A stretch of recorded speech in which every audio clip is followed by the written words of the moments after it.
Bienvenue dans votre cours d'introduction sur Python.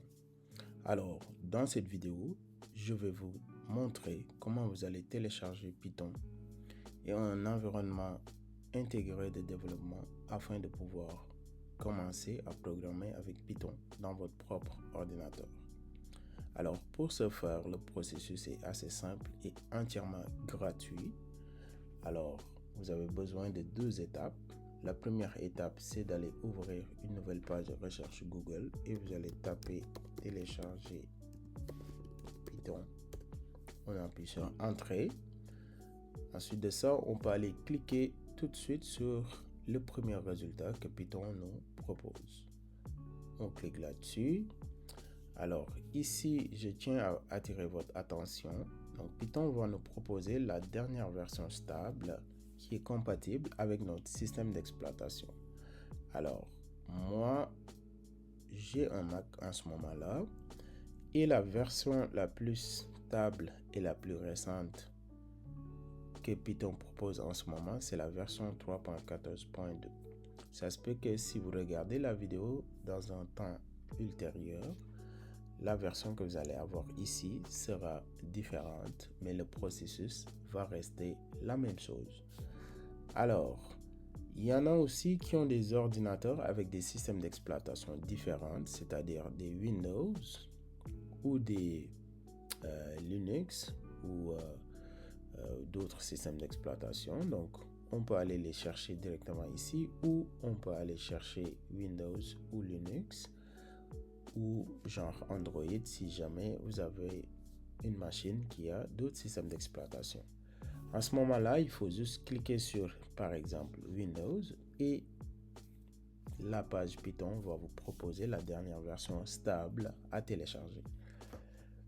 Donc, une fois que vous êtes convaincu de la version que vous voulez, il suffit juste de cliquer sur Télécharger et vous allez patienter un peu quelques secondes le temps que Python télécharge, ou l'ordinateur en fait télécharge l'image disque qui va vous permettre de faire l'installation.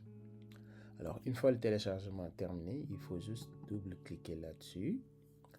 Alors Python va vous proposer alors une page qui ressemble à ça, donc une fenêtre d'installation. Alors il suffit juste de cliquer sur continuer à toutes les étapes jusqu'à la fin pour pouvoir faire l'installation. Donc moi dans mon cas, j'ai déjà eu Python, fait que je n'ai pas besoin de le réinstaller à nouveau. Ensuite de ça, donc si vous avez Python seulement, ça vous prend aussi un IDE qui est un environnement de développement intégré. Donc on va aller faire une deuxième recherche Google. Donc on va aller chercher Python. Alors, on peut faire la même chose. On va aller dans le premier résultat que Google nous propose. Et ici, je tiens à attirer votre attention sur le type de téléchargement. Alors, Python vous propose de télécharger, par exemple, si vous avez un Mac, la version qui est compatible avec votre CPU, donc votre processeur. Sinon, si vous avez un Mac assez récent, donc l'image disque qui sera compatible, ce sera Apple Silicon. Fait que vous allez regarder vraiment si vous avez un Mac avec un disque avec un processeur Intel ou un processeur Apple Silicon. Donc pour vérifier cela, c'est assez simple. Donc il suffit juste d'aller dans l'icône du Mac et vous allez aller cliquer sur le bouton à propos de ce Mac et vous allez pouvoir savoir ici votre Mac, est-ce que c'est un Intel ou un Silicon Apple avec les processeurs M1, M2 ou jusqu'à M4. Alors, une fois le choix est fait, on fait la même procédure. Donc, on va cliquer sur télécharger. Alors, on patiente. Celui-là, c'est un peu plus long parce que c'est un peu plus gros la taille. Donc ça fait 1.1 gig. Mais une fois terminé, donc on fait le même processus qu'on a fait pour installer Python. Donc on va avoir une fenêtre qui nous propose le début de l'installation. On va cliquer sur continuer jusqu'à la fin de l'installation pour pouvoir avoir l'application PyCharm dans notre ordinateur.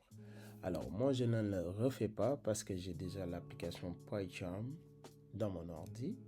Alors, je vais juste vous montrer les étapes suivantes une fois le téléchargement terminé. Alors, une fois que vous avez téléchargé Python et vous avez aussi bien réussi à télécharger PyCharm, je vais vous montrer comment vous allez débuter à créer un nouveau projet sur PyCharm et écrire vos premières lignes de code avec Python. Alors, on ouvre l'application PyCharm. Alors, on patiente un peu. Donc, si c'est la première fois que vous ouvrez PyCharm, alors vous allez avoir une interface un peu différente du mien. Donc, mais dans tous les cas, vous allez avoir un bouton ça va écrire Nouveau projet ou New Project en anglais. On clique là-dessus. Et ici, on peut donner le nom du projet. Donc, on peut faire attention. Donc, on peut aller choisir dans ce dossier-là l'endroit où on veut installer notre projet. Mais si on est débutant, on peut juste changer cette portion là qui te donne le numéro de tes projets en fonction de où est-ce que tu es rendu. Alors nous on va l'appeler Python hiver 2026. Alors ensuite de ça, on va aller cliquer sur le bouton créer. Alors on patiente. Alors, Python va pouvoir, du moins PyCharm, va créer un nouveau fichier Python qui est un fichier d'accueil juste pour te permettre de tester rapidement si tout fonctionne. Alors, on peut aller exécuter ce fichier-là et il va dire Hi PyCharm. Donc, si vous voyez ça, ça veut dire que votre installation de Python et de PyCharm, tout fonctionne super bien à merveille. Alors, il suffit juste de pouvoir supprimer aussi tout le code qui était là-bas parce que c'était juste un code test. Et là, tu peux écrire ton première ligne de code. Donc, tu peux faire print Aziz is amazing. Alors, on clique sur exécuter. Et ça fonctionne très bien. Ça marque Aziz is amazing. Alors, ce sera tout pour aujourd'hui. Donc, on se retrouve dans d'autres leçons de Python ici sur ma chaîne YouTube. Merci beaucoup et passez une belle journée. Au revoir.